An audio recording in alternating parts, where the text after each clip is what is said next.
Have you checked out all the new handicappers at WagerTalk? If not, here's your chance.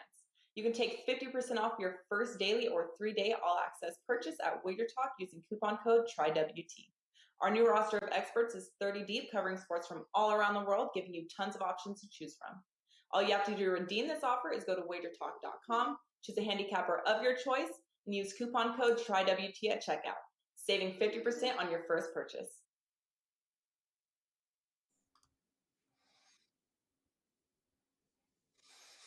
Happy Friday, everybody. Friday starts the weekend, and we are here to make your weekend a profitable one through the props betting market. I am Andy Lang with WagerTalk.com. We have a jam-packed show. We're wrapping up NBA season and NHL regular seasons, and there are plenty of bets to be made in the props market. We'll take a look at that. Of course, it was opening day in Major League Baseball, where props galore. We got K props, we've got batter props, we've got team totals, and then, of course, we don't have UFC, but I am going to talk a little PFL and Bellator, because there's always money to be made in combat sports. And then we've got your best bet at the end of the show. So we're going to jump right into it, guys. We got a lot to go over. Joining me, as always, my fellow prop masters, Matt Josephs from sportsmemo.com, Andrew McGinnis from wagertalk.com, and Moneyline Matt Qualis from sportsmemo.com. Gentlemen, thank you so much. Matt Josephs, coming to you first. Let's jump right into it. Baseball has started. Research probably should have been done if you're wanting to get involved. So talk to us about what research you've done to enter the opening season and any thoughts you had from yesterday's opening day. Well, it's time to overreact to everything. I mean, your team loses, you're going 0-162. Your team wins, you're going 162-0. And if your team ties, well, I don't think your game finished or whatever, but you're going 81-81 clearly. So, yeah. But like seriously though, don't overreact to one game. That's for sure. I saw a lot of people, and I always love following the Twitter cappers on who just basically throw plays out there and never lose. And I saw a lot of people on Jacob deGrom's over for his strikeout prop yesterday, and clearly, they didn't do the research in terms of seeing that he was only going 65 to 70 pitches, and he actually went over that number. But, I mean, it's just one of those things where sometimes managers drop information that you should use in your handicapping. I saw that the Tampa Bay manager basically said 75 to 80 pitches for all his starting pitchers the first time through. If you also take a look at some of these guys who didn't go very deep in spring, they're not going to go very deep in that first outing. So it's just one of those things where, especially the first week or two, you kind of want to do a little bit of research. Plus, you kind of want to look at these lineups. You know, the Guardians last year were a team that were a under machine when it came to K props. Then they picked up Mike Zunino at catcher, and he's a strikeout waiting to happen. So you're going to have to be a little bit more careful now with some of these lower numbers that you see, because he might strike out 2 or 3 times. Another one is the Arizona Diamondbacks had Kyle Lewis leading off yesterday. He struck out every time against Jose Urias, which was an issue because I had the under. So kind of looking at lineup construction and some of these new guys and their strikeout rates from the previous years, there's some things that are certainly changing with regards to who might be the auto unders if they've gotten new acquisitions who might change that. Great stuff from Matt Josephs at sportsmemo.com. We're going to come back and go a lot more into detail about some of these MLB props. I've got a lot of questions here. Andrew, coming to you. Pitcher versus batter. We were just talking. Congratulations. Happy Patrick Corbin Day. Fade Corbin and the opposing team's team total gets over. Took a little bit of time, but it gets there. So pitcher versus batter props in the MLB. What do you like so far?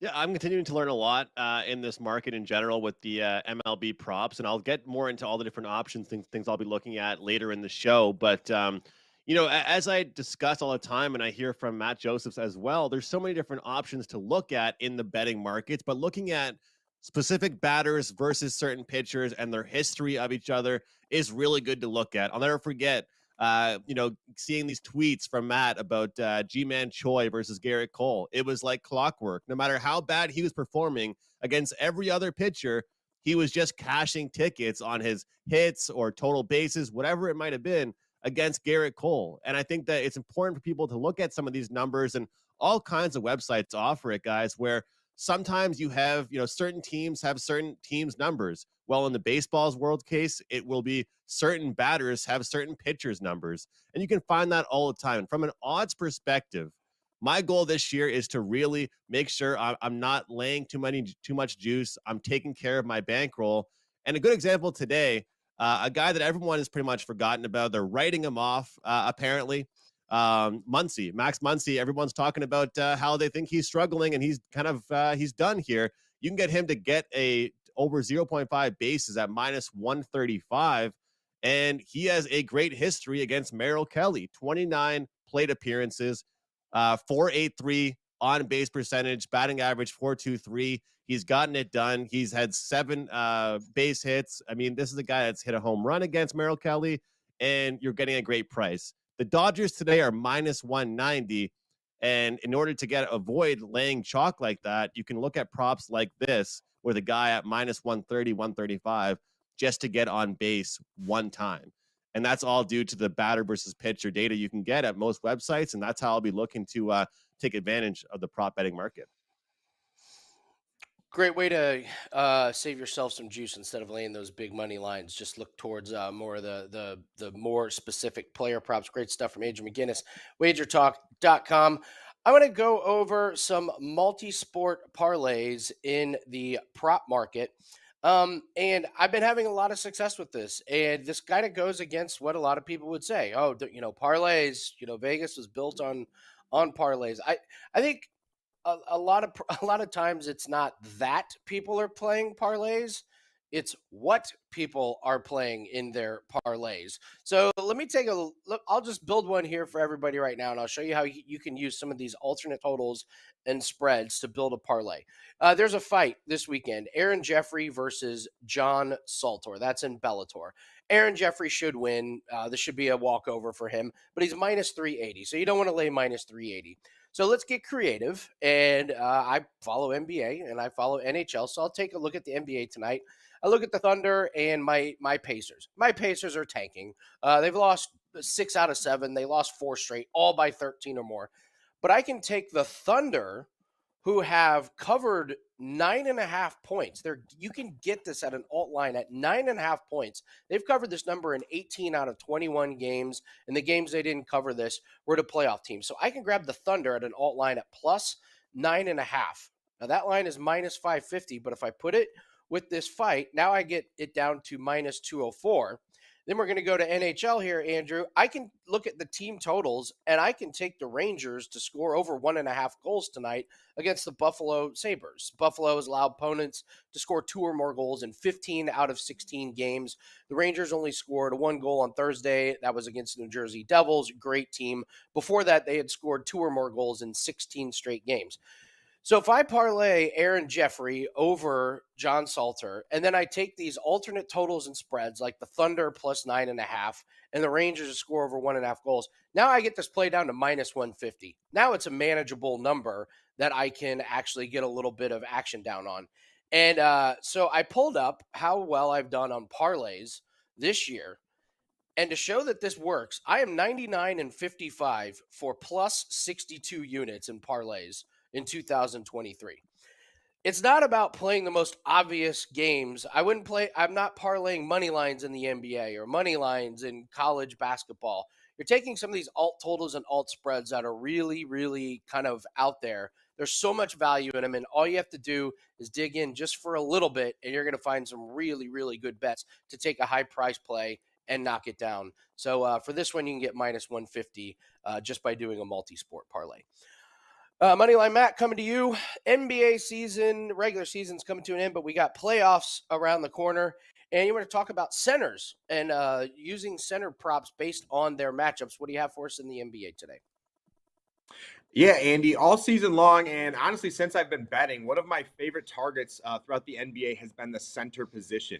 And when betting the center position and going against particular opponents, there are definitely certain props or prop combinations that you want to target when a center goes against a particular opponent.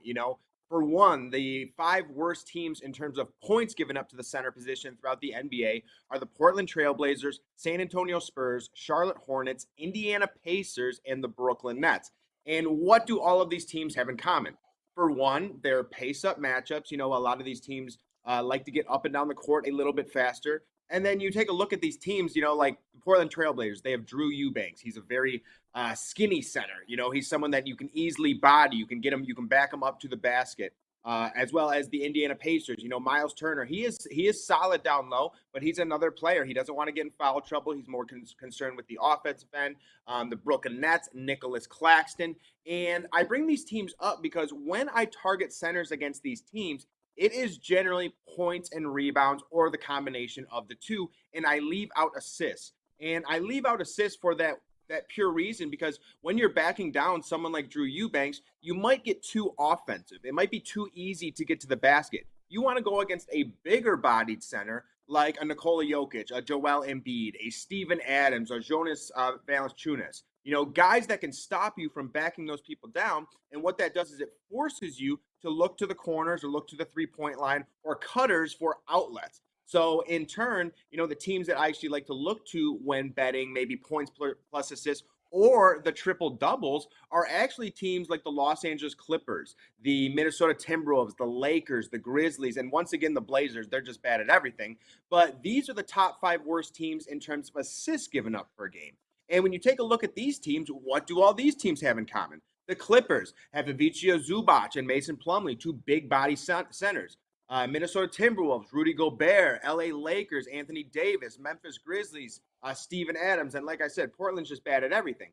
But these are some teams that I generally like to target in terms of triple doubles, like guys like Nikola Jokic, because Jokic won't be able to back them down like he typically does. He's going to be forced to look out to the guys like Michael Porter Jr., the Jamal Murrays of the world, and things of that nature. So when you break down these slates and you're looking at particular player props, you have to look across and look at what center are they going against? What type of style is he? What is, the center that you're betting on going to be able to do? Because there are definitely ways that you can give yourself advantages when betting particular players because they are prone to giving up certain props. Like tonight, for instance, one guy that I was looking at is Wendell Carter Jr. against the Brooklyn Nets. Nicholas Claxton is not very good at stopping guys from getting to the rim, defending the rebounds, things of that nature. He's a smaller body center, things like that. So that's one guy that I was looking at here. He's had 9 rebounds in the 2 previous matchups. And I think this is a good spot. He could potentially go out and get a double-double. And my last point of this being is definitely check the rebound prop in comparison to double-double props. Wendell Carter Jr. today to get over 9.5 rebounds is plus 100, but his double-double is plus 135. Wendell Carter Jr. is someone you can definitely trust or generally trust to get at least 10 points. So if you think he's going to get 10 rebounds with it, why not get a little bit better odds with that double-double instead of just taking that rebound prop? So that's exactly why I like to target centers in the NBA this season and definitely looking forward to it in the playoffs. I love your dissertation on Portland. Yes, they are terrible at everything. And Nurkic threw in the towel back in November, and I just love this. Dame Lillard gets this big contract, and then he sits at the end of every season because they're tanking. I say it all the time. Him and Bradley Beal, what a life. Great stuff from Matt Wallace at SportsMemo.com. All right, Matt Josephs, coming back to you. I know you have a special up in the MLB. It was opening day yesterday. We got a long season of MLB. I want to get a little bit more into detail as to some of these topics. And one thing I wanted to ask you about is, do you have specific teams coming into this particular season that you're going to focus on, or are you taking a wait and see approach with most of the teams? You did a great job talking about some of the quotes that you've read. So do you feel like you've got a really good idea on some players and teams that you want to focus on to start the season, or how are you approaching the very first part of the season? I think some of it's situational based, and a lot of my handicapping is based off of starting pitchers. I was also on board with Patrick Corbin Day. I was debating the first 5 run total and the game total, and I was like, oh man, I wish I took the first 5. And of course, as we talked about, it was like the 9th inning when the Braves got us all our victory there. But I think it's very situationally based, and it's very starting pitcher based, and with the knowledge and the information that I've kind of gone after. And plus, as Andrew touched on, you can do do other things. Like today, part of my card involving Merrill Kelly is the Dodgers' first 5 team total over and the hits allowed over by Merrill Kelly. And I think that's the beauty of baseball. Of course, we can say that now until June, when we really are tired of handicapping baseball. But I think the beauty of baseball is you can take a result and go about 100 different ways in attacking it. If you think the Dodgers are going to win by a lot today and you're not necessarily a run line player, you think Merrill Kelly's going to blow it. Well, Merrill Kelly's going to probably last 5 innings maybe. So you take the first 5 inning run total. You take the -0.5. You could take the first 5 inning run total if you'd like. There's just a bunch of different ways in baseball. If you think the pitcher's going to be really good, but nothing else is going to be good, then you take pitcher under. So I think the beauty of baseball is going into all the markets. There's also a new thing that I think that I'm going to be interested in with DraftKings is that will Team X bat in the bottom of the 9th inning? And sometimes you might get some value there if you like an upset, whereas, the home team is a favorite and you think that they're going to be losing and you think they are going to be batting. There are some advantages there. So the varying amount of markets in baseball is so great. Of course, the problem is there's too many markets at times, and then you're trying to decide between the right thing, and you pick the wrong thing, and so you almost wish you didn't look at all that stuff. But there's just so many ways to make some money in baseball with all the different ways you can bet a specific result. Are there any big name guys that you think are going to be overvalued? I like this is kind of a big one in Major League Baseball. Just off the top of your head, are there some big name guys? Like, I don't know, Aaron Judge, hitting home runs. I'm just wondering, is there value in just playing him not to hit home runs, like when they're on the road, or like off the top of your head, any value in betting against some of the bigger name guys in the props? Usually not, because a lot of times it'll be big minus money on the no for Aaron Judge. By the way, I want to thank Aaron Judge yesterday because I had over half a run for the Yankees in the first 3 innings, and they didn't score outside of his home run, so I want to thank him for that. But I think, if you want to bet against him, you could do what you were just talking about and throw it in one of your little parlays in terms of trying to bring down that -500 price. But more often than not, I think if you want to go the other way and play Aaron Judge to hit a homer, I'd be interested to see how that goes if you did it every game that he plays, because it's usually +350, +400. If you did like a tenth of a unit, and then you played yes every time and he hit 60 homers, depending upon the plus prices, you might come out, close to ahead, I would think. It'll be interesting math if you did that sort of thing. But yeah, I mean, there's certain guys you look at. The G-Man Choi thing is always fun.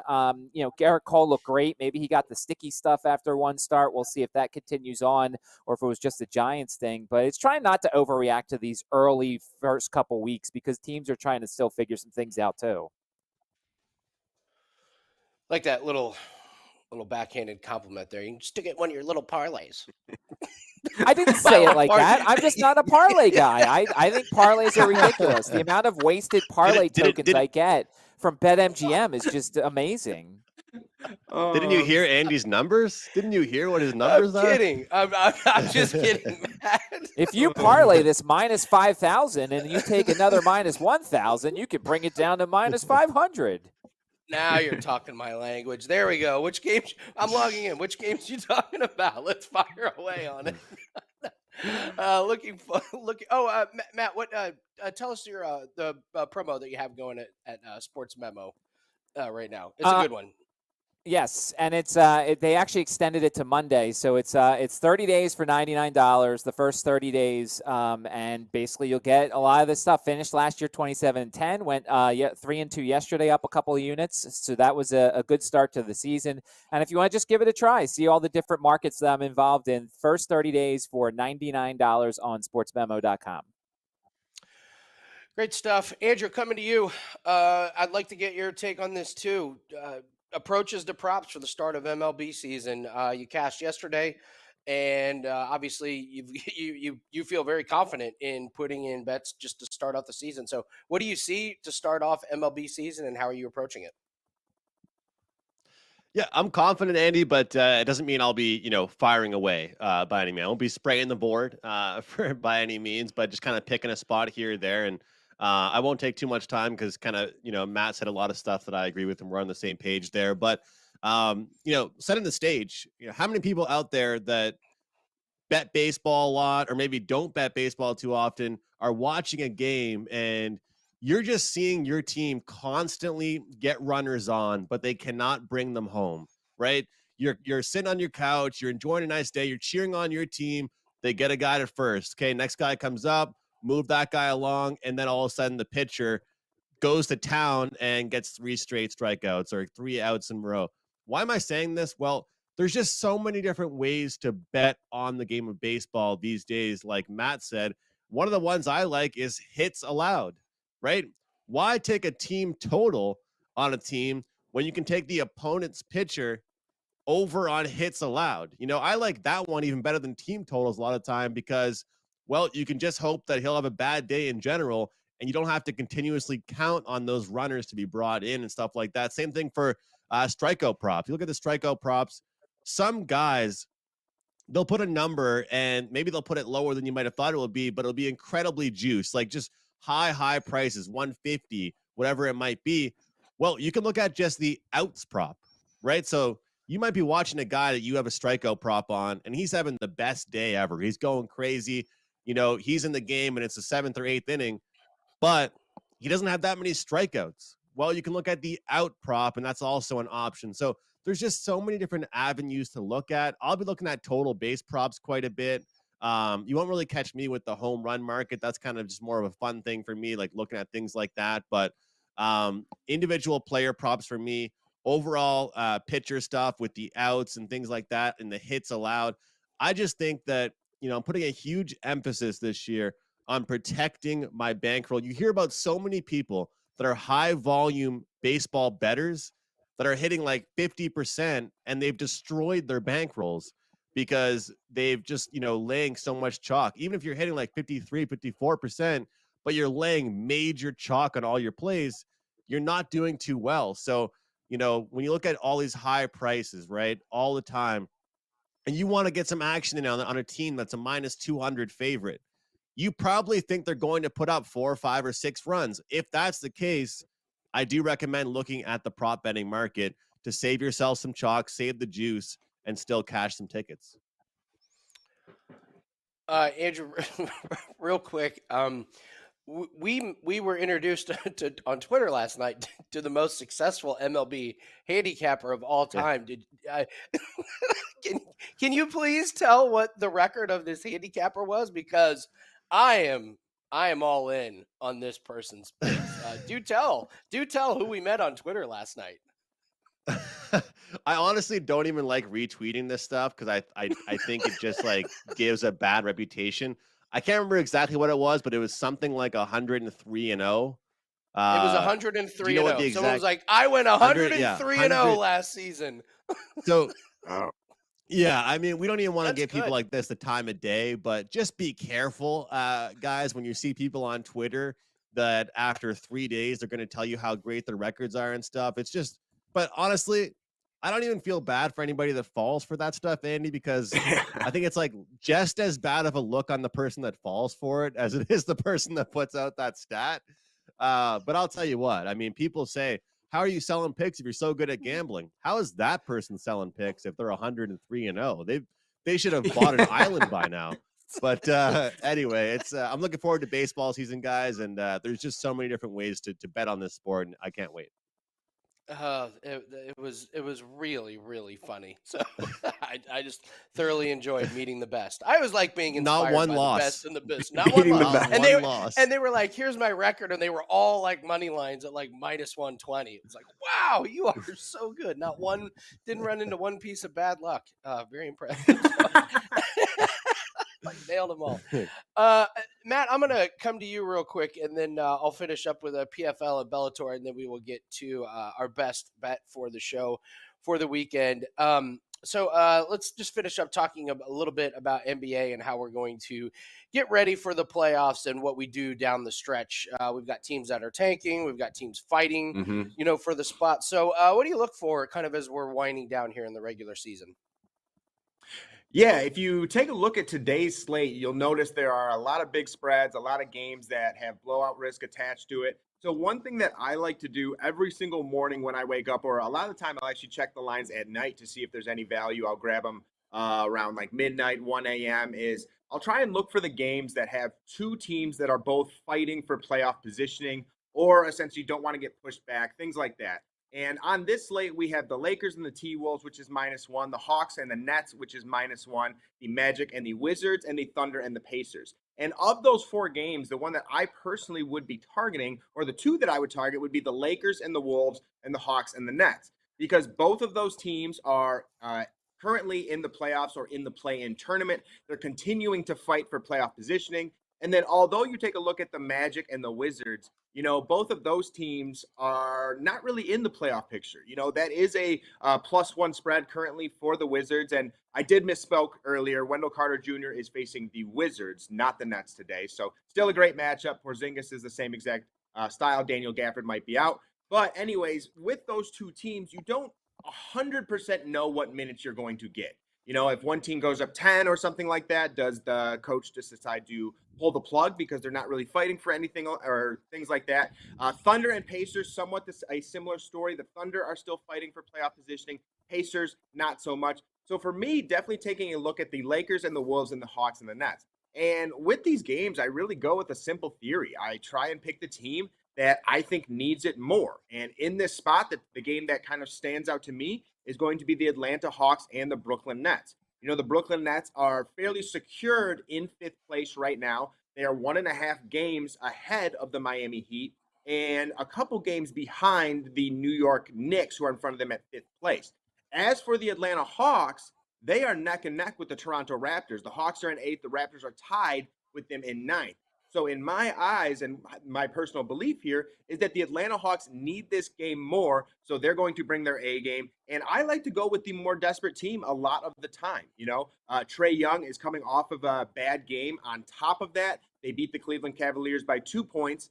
And, that was a spot as well. I had the Atlanta Hawks. And I'm taking a look at these money line opportunities. I'll generally pick whether it's a 1-point spread down to a 2-point spread. And I'll just take a money line, whether it be the favorite or the underdog. And since 2023, I'm 10-2 with these money line bets, and I'm up 34 units. So it's really just kind of picking your spots down the stretch here, because there are great opportunities still. And you just need to find those games that essentially aren't going to blow out. And you have two teams that are still fighting for something down the stretch.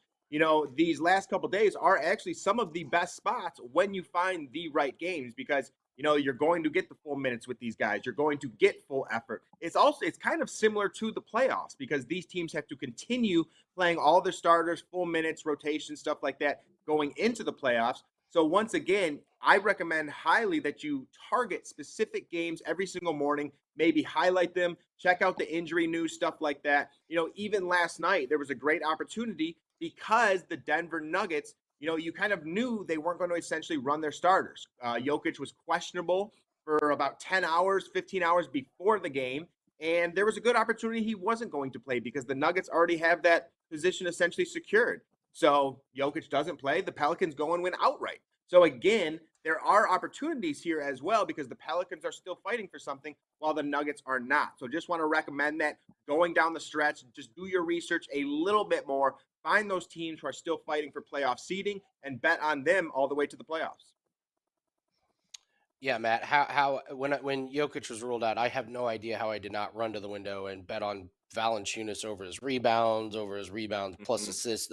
Just a complete missed opportunity. In that game. If I could branch off that real quick, I kind of saw that coming. If you go and look at my plays from last night, I had Joe Val double because I kind of saw that one coming. And then this one missed, but I had Jamal Murray points, rebounds, assists at 33.5. He's averaging almost a triple-double without Jokic in the lineup. And he actually missed that. He had 32, but his line actually went from 33.5 to 37.5 when Jokic was declared out. So it was the right read. Didn't end up happening, but I'd do it again tomorrow if I saw that opportunity. I thought that MVPs are not allowed to sit out games. I thought that's what I heard. That's what I've heard from everybody. Yeah, I don't know. This must be a new thing of sitting out like that. Salty Matt has joined the show. Welcome. I love it. The playoffs don't matter in basketball, and regular season just doesn't matter apparently in NBA. It's just what it is. It's all about the playoffs. All about the playoffs. All right, I am going to talk about PFL and Bellator. As you guys know, if you follow me, you know one of my most profitable angles. What I'm always looking for is guys that are just going to get they're going to lose. They're going to get their heads kicked in. Why overthink it with the big name guys? Let me look up these smaller name guys.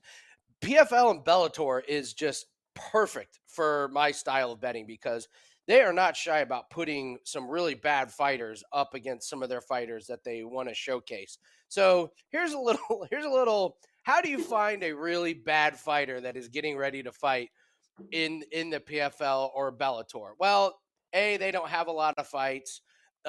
B, when you look at their picture and you don't see any muscles, that's a good sign. And C, if their only professional fight was in a warehouse, can we take a look at this picture? Do you see this is an actual professional fight. This is Brandon Carrillo who fought in a warehouse with garage doors. And what is there like a tailgate or a concert going on outside? What is this?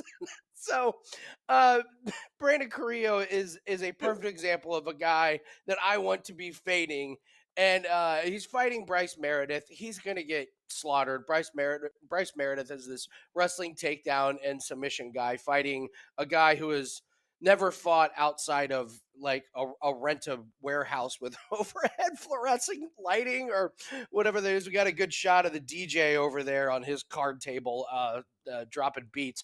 Um, so so I'm gonna fade them, and I'm gonna give you a bunch of fights that they're gonna go under 1.5 rounds. You can bet them all individually. You can parlay them. Bryce Meredith versus Brandon Carrillo this one's going under.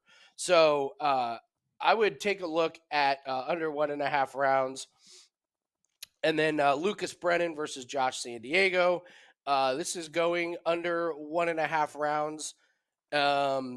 Joey Davis versus Jeff Crichton. That's going under 1.5 rounds. And then in PFL, Josh Silveira versus Sam Key is going under 1.5 rounds. So if you want to take a look at some of these guys that just really have no business being in there, and Bellator and PFL wants to get some of their fighters some easy wins, you can take a look at that. So once again, Bryce Meredith is going to beat Brandon Carrillo under, Lucas Brennan, Josh San Diego under, Joey Davis and Jeff Creighton under, and Josh Silveira and Sam Key under. So once again, one of my favorite ways to attack this PFL and Bellator slate is take a look at these bad fighters and and just lay the wood here. So sounds like a fun watch, Andy. Sounds like a really fun watch. Just like watching a bunch of guys just get their like when you're cashing tickets destroyed on my little parlays. Yes, it is pretty fun to watch. So, all right, guys, we're going to get to our best bet. Andrew, tell her what you have up for this weekend and where we can find you at. Yeah, most importantly, Andy, that special I have going with Carmine for the NHL. It's a playoff package for a BOGO, buy one, get one for both of us. But if you buy it now, the sooner you buy it, you get the rest of the regular season for free, tossed in there to that playoff package. So it, of course, is a playoff package, but if you buy it now, we'll throw in the remainder of the season. You can grab that at my homepage or Carmine's homepage over at WagerTalk.com. Looking forward to MLB. Every single day I'll be in action, but for the most part anyway, very low volume though, sprinkling. All props for me will be 1% as of right now, and it looks like I'll have either 1%, 3%, or 4% each day. And I'm just looking forward to the NHL playoffs, man. I'm picking apart low volume till the playoffs, but as you know, the prop volume really, really ramps up for me come playoff time, and I can't wait. Great stuff from Andrew McGinnis. Moneyline, Matt, tell everyone what you will have up for this weekend and where we can find you at. Yeah, guys, definitely attacking the NBA all the way through the playoffs. Right now with the NBA Triple-Double show that is actually on 1 p.m. today on Sports Memo, we have a NBA 179. Sorry about that. NBA 179 from now until the end of playoffs. It's $179. You get every single play from now, like I said, until the end of the playoffs. And the playoffs are the best time to bet. You know, with the NBA, a lot of the times you're guessing on minutes, you're guessing on the rotation, things like that. The playoffs, all that goes out the window. You know, you're going to have the usage, you're going to have the minutes every single game, so you can kind of strategize a little bit better and oftentimes, you know, pick whatever team you think is going to be best. And Last year, I had a great playoff run. I'm up 8 units this week. And like I said, picking money lines great. Picking those tight spots where teams are facing off for playoff positioning. Just looking to keep that going. So again, that's NBA 179. That's not just myself. That's everyone on the NBA Triple Double Show from now until the end of playoffs.